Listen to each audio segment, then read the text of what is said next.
தமிழ் வருட பிறப்பு 12 மாதங்களில் முதல் மாதமான சித்திரை பிறப்பு தமிழ் வருட பிறப்பாக கொண்டாடுகிறோம். பூமி சூரியனை ஒரு தடவை சுற்றி வர 365 நாட்கள் 6 மணி 11 நிமிடம் 48 நொடிகள் ஆகின்றன. சூரியன் மேஷ ராசியில் பிரவேசிக்கும் போது தொடங்கும் ஆண்டு மீன ராசியிலிருந்து வெளியேறும் போது முடிவடைகிறது. வானியல் கணக்குப்படி மேச ராசியில் அஸ்வினி விண்மீனின் முதல் பாகையில் நுழையும் தினம் இது.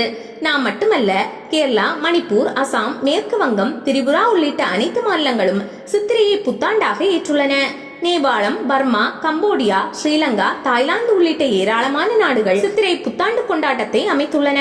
பங்குனியின் இறுதி நாட்களில் அல்லது சித்திரை முதல் நாளில் தான் வழக்கமாக வேங்கை மரம் பூக்கும். மலைப்படுக்கடாம் தலைநாள் பூத்த பொன்கிணர் வேங்கை என்றும் பழமொழி 400 கனிவேங்கை நன்னாளே நாடி மலர்ந்ததால் என்றும் பாடுவதால் இளவேனில் துவக்கமான சித்திரையே அக்காலத்தில் தலைநாளாக கருதப்பட்டது.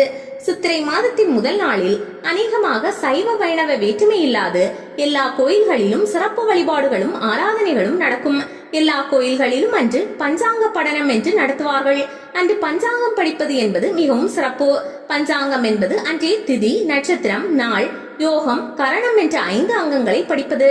இதில் திதியை சொல்வதன் மூலமாக மகாலட்சுமியின் அருளும், நட்சத்திரத்தை சொல்வதன் மூலமாக பாவங்களிலிருந்து விடுதலையும், நாளை சொல்வதினால் ஆயுள் விருத்தியும், யோகத்தை சொல்வதினாலே நோயிலிருந்து விடுதலையும், கரணத்தை சொல்வதால் செய்கின்ற செயலில் வெற்றியும் கிடைக்கும். தமிழ் புத்தாண்டு தினமான ஏப்ரல் 14ஆம் தேதி அன்று வீட்டில் விளக்கேற்றுங்கள். உங்கள் இஷ்ட தெய்வத்தை மனதார பிரார்த்தனை செய்யுங்கள். புத்தாண்டு நாளில் குலதெய்வ வழிபாடு மிகுந்த முக்கியத்துவம். சர்க்கரை பொங்கலோ பாயாசமோ நைவேத்தியமாக படையலிட்டு வேண்டிக் கொள்ளுங்கள். அறுசுவை பச்சடி, வடை, பாயாசம் வைத்து மகிழ்வோடு கொண்டாடுங்கள். இந்த மகிழ்ச்சி ஆண்டு முழுவதும் நீடிக்க வேண்டும்.